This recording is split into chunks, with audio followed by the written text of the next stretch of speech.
Maybe this is because of the magic of the 3 magic green glowworms I had swallowed, which made me become her afterwards. I had swallowed 3 of them, that I cannot help or change. Charlotte said to Robert. Why don't you give attention to the rest of the crew? Asked Robert curiously. It's in their nature to be afraid of me, all mice are like that, it can't be helped. Charlotte A. Cavatica said sadly. I'm very sorry to hear that. I mean, since I went to live with those 2 nasty ladies, they hated me. Robert said sadly to Charlotte. Charlotte A. Cavatica hushed Robert to try to comfort him. Do not think of them now, she whispered softly. I'm worried they'll find us. What if we don't make it to Zootopia somehow? Said Robert sadly. I'll die if I have to go back to the way I was. They can't make me. Robert wept sadly.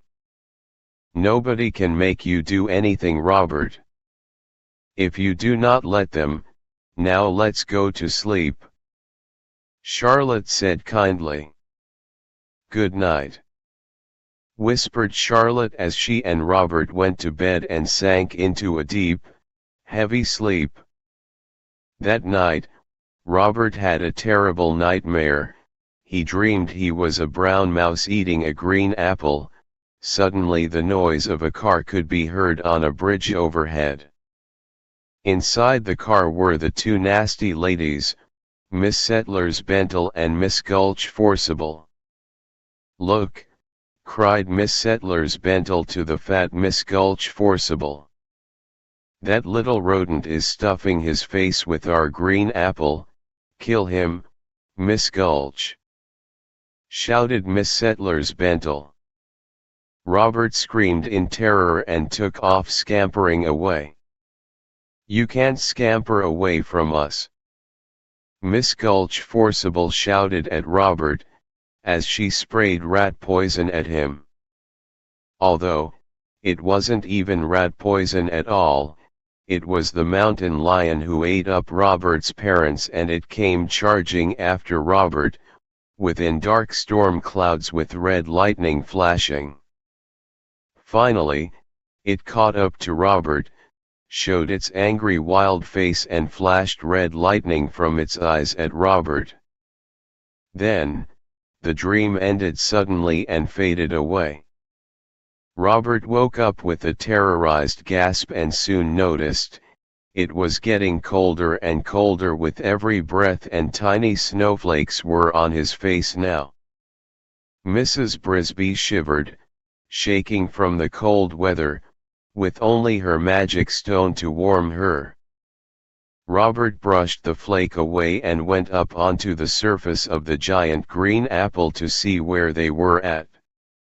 It wasn't Zootopia at all, they were lost in the frozen Arctic Circle, where hundreds of rotting shipwrecks were shipwrecked among the icy waters, and some were even frozen inside of icebergs.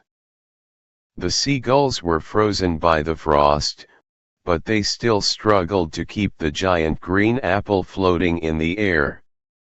Then, Robert heard a sudden angry shout, that was addressed to Bouncer. "This is an outrage," shouted Jenny. "How could you do this to us?" she yelled angrily. Robert tried to walk quickly over to his friends to see what was going on, still shivering from the cold. "Where are we? What's going on? Why is everybody on board mad at Bouncer?" Robert asked, a bit puzzled. "We found Bouncer asleep at the stem of the giant green apple, now we're all lost for good," shouted Jenny and Wooster. The rest of the crew, except Robert, were getting ready to gang up on poor Bouncer, when Robert stepped forward to Bouncer's defense. "Wait. Robert yelled. If he says he can navigate us there, then he can navigate us. If not, I have a plan to get a compass to help us out, Robert said to the others on board. What's your plan? Asked Jenny. All eyes turned toward Robert, who then told them his master plan. One of us has to dive down into the icy water and then fetch a compass from one of the rotting shipwrecks under the icy water, said Robert, continuing with his plan. The compass, as well as the one who fetches it, will be pulled out of the water and brought back to the giant green apple afterwards. If only we could, but to go into those icy waters would mean certain death, said Wooster. He's right, only a fool would do that, said Jenny, but Bouncer had his own ideas, and to help out he decided to accept Robert's impossible plan and follow through with it for good. Before anyone could stop him, Bouncer stepped forward to the edge of the giant green apple, took a big, mighty jump and disappeared into the icy waters. Everyone on board the green apple overheard Bouncer's sudden splash and soon discovered what Bouncer had done. Bouncer jumped in. I have to go after him, Robert cried. Not on your life, you'll get sick with a cold, cried Wooster. But he's my friend. He'd do the same for any of us, cried Robert. Robert's right, we've got to do something somehow, cried Jenny. Calm down, said Charlotte A. Cavatica. Bouncer the mouse is one of us, get upon my back, Robert, I'm going with you, said Charlotte, signaling Robert to climb on board her back. Luckily, now that Robert was cartooned, he was able to fit on her back without crushing Charlotte. Stay by the line, and when you feel more than 2 tugs, pull us up, Robert called to the Skog and his mice friends on board the green apple. However, when they both went into the icy water below, they could breathe underwater like magic. Robert knew that it was the magic green glowworms helping them both out. Robert did not like the look of the shipwrecks underwater. They were scary and sinister looking. One of the shipwrecks had Miss Settler's Bentle and Miss Gulch Forcible on the ship's bow. Meanwhile, Bouncer was swimming by himself in search of a compass. Suddenly, he saw something looming toward him. It was a lifeboat, with 2 pirates, but they looked as if they'd been frozen by frost, and they were alive still underwater. They were living corpses. The 2 sinister pirates grabbed a hold of Bouncer, tied him up and put him into their lifeboat, laughing wickedly. Robert and Charlotte saw what was going on and followed behind them. As they did, they saw a huge, gigantic pirate ship traveling underwater. It was coming toward the lifeboat. Then the ship's flag was revealed. I knew it. It's him, cried Charlotte. Who? Asked Robert. The evilest pirate that ever sailed the 7 seas. Long John Silver, said Charlotte in fear. The 2 pirate corpses kept on laughing wickedly. Soon the lifeboat reached the pirate ship, where the pirates brought their hostage Bouncer before the crew and their captain. It was Long John Silver. He had only 1 leg and a frozen, but living green parrot on his shoulder, clothed in red and green pirate clothing. In his left hand was a golden compass engraved with hundreds of glittering, shimmering jewels. Unlike his pirate crew, Captain Long John Silver had a sinister, fearful face that looked far eviler than any of the members of his entire crew. "Shall we cut him up to get a better look at his insides?" said one of the pirate corpses in a sinister, gravelly voice.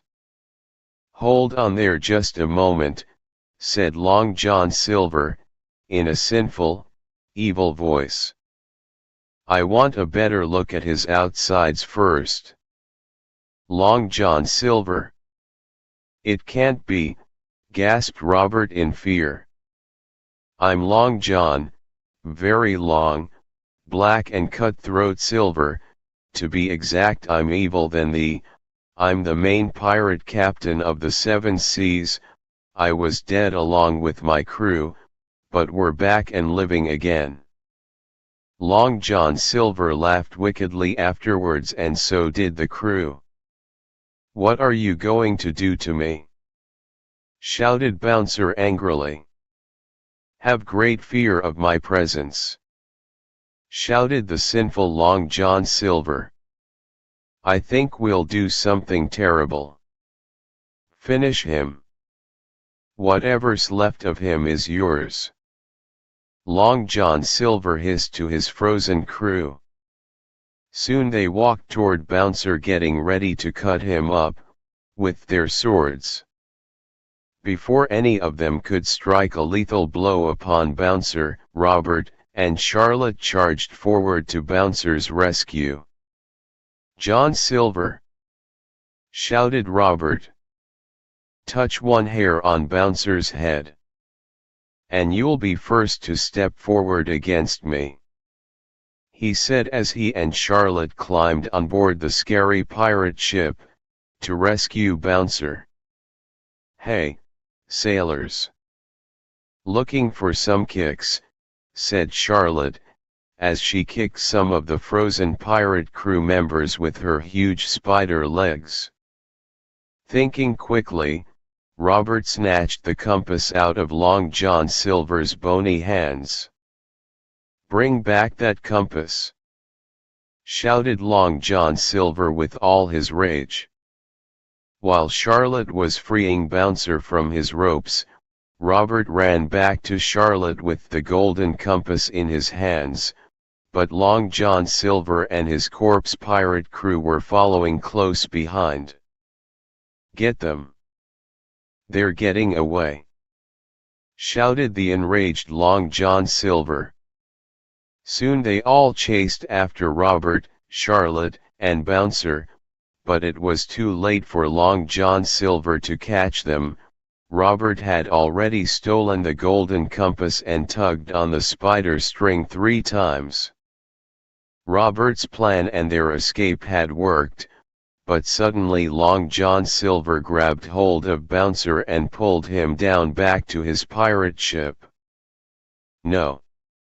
screamed Robert and Charlotte, as they were pulled back towards the giant green apple up above the icy water. Finally, they made it back to the giant green apple, but Bouncer was still on board Long John Silver's pirate ship fighting Long John Silver and the rest of the frozen pirates. "What happened to Bouncer?" asked Wooster. "He found a compass for us,"